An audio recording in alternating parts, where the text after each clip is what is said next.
Hey guys, this is Adam, and I am featuring a new deck that has particularly not hit anywhere really in standard, and it has a lot of potential.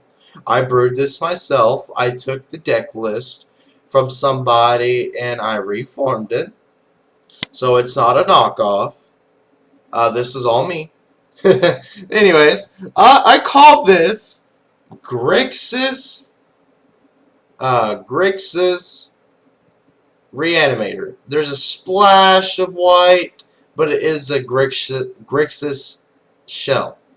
Anyways, this is I'm gonna go through the deck, and I have a sideboard. We'll get to that in a second, but I'm just gonna show you the components, and then I'll show you the sideboard, and then I'll cover what you're really supposed to do, and then sideboard items, because it's a little weird sideboard, but it actually works.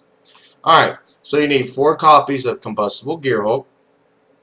It has first strike, and when it enters the battlefield, your opponent may choose for you to draw 3 or mill 3, and if they mill 3, they take damage to the total converted mana cost of the 3 cards.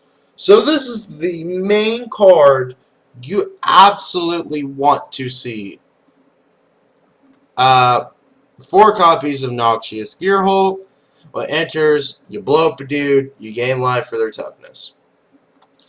2 copies of Torrential Gearhulk, and when it enters, you may target an instant and recast it without paying its mana cost. It has flash, it's pretty great. 3 copies of Glimmer of Genius, scry 2, then draw 2, you get 2 energy. So that's our draw. 3 copies of Grasp of Darkness, target creature gets -4/-4 till end of turn.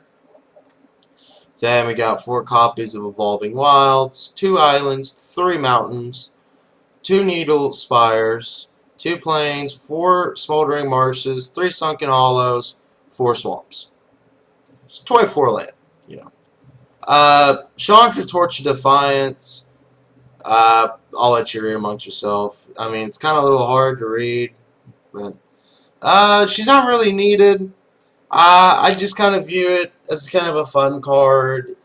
Her +1 where you exile the top card.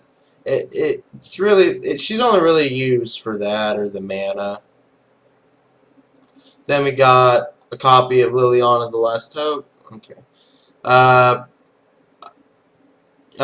She's just kind of there for the -2.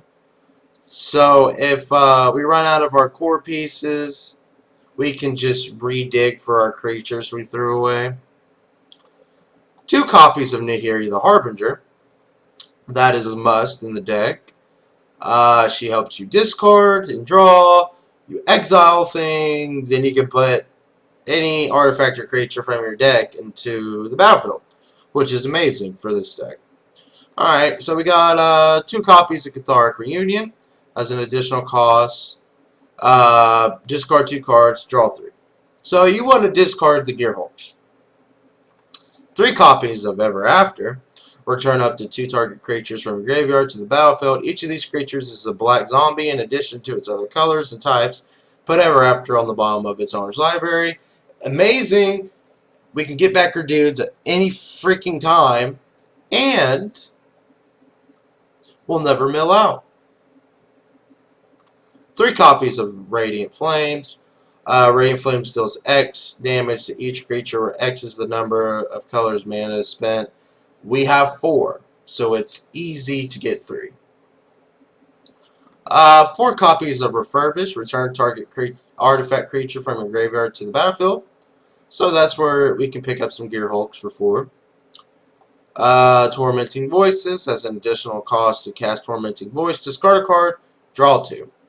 So, you know, this is, we really want to look for Tormenting Voices, Catharic Reunion, for the discard of the Gearhulks.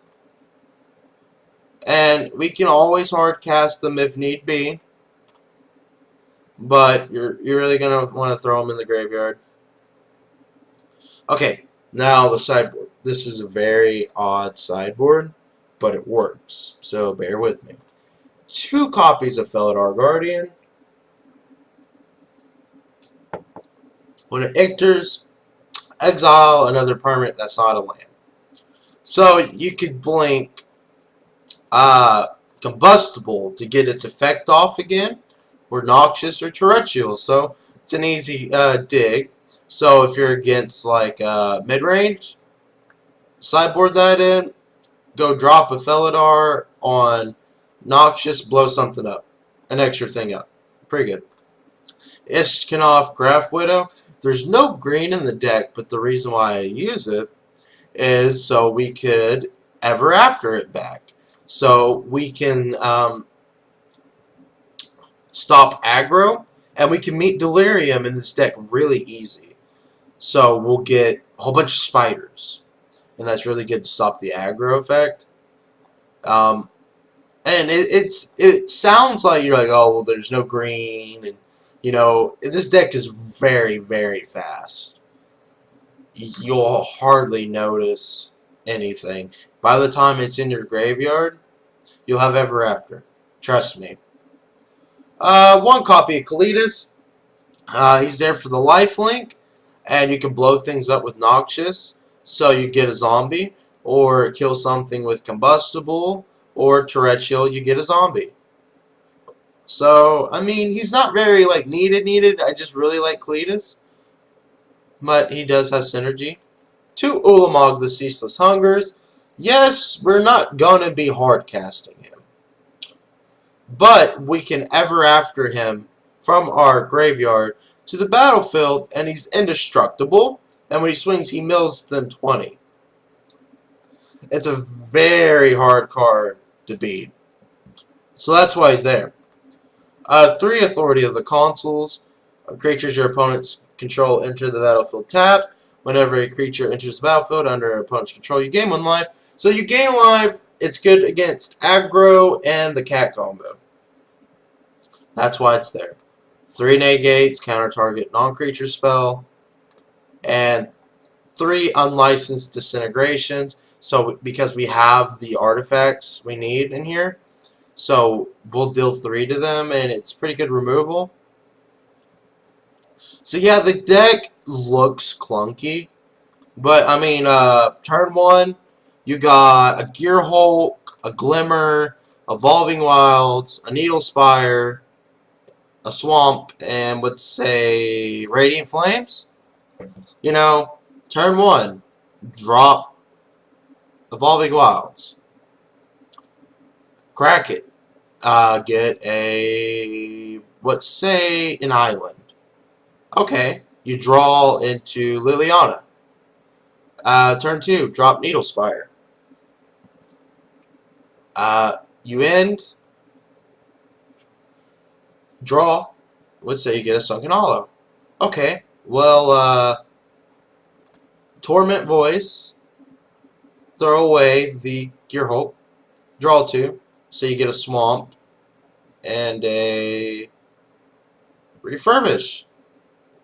So you got 3 mana, next turn, drop that Swamp, tap all, go get your Gearhulk back.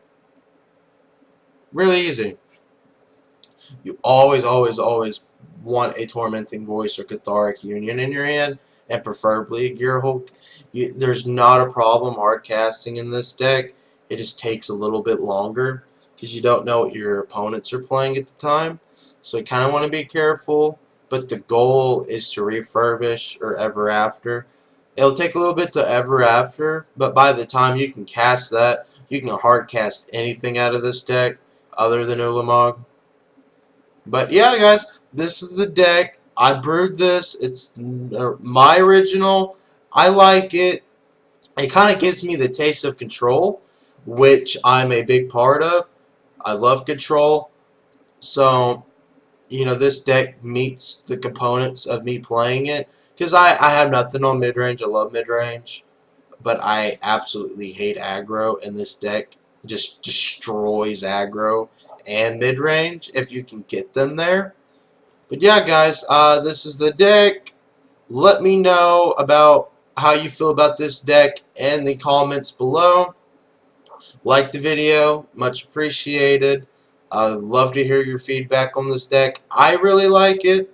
You guys should try and play it. And you know, there's the original is Mardu, but I turned it into a Grixas shell. But yeah, guys, leave comments, like, you know, let me know. It'd be much appreciated. You know, who knows? You might even better the deck. But yeah, guys, this is Adam signing off.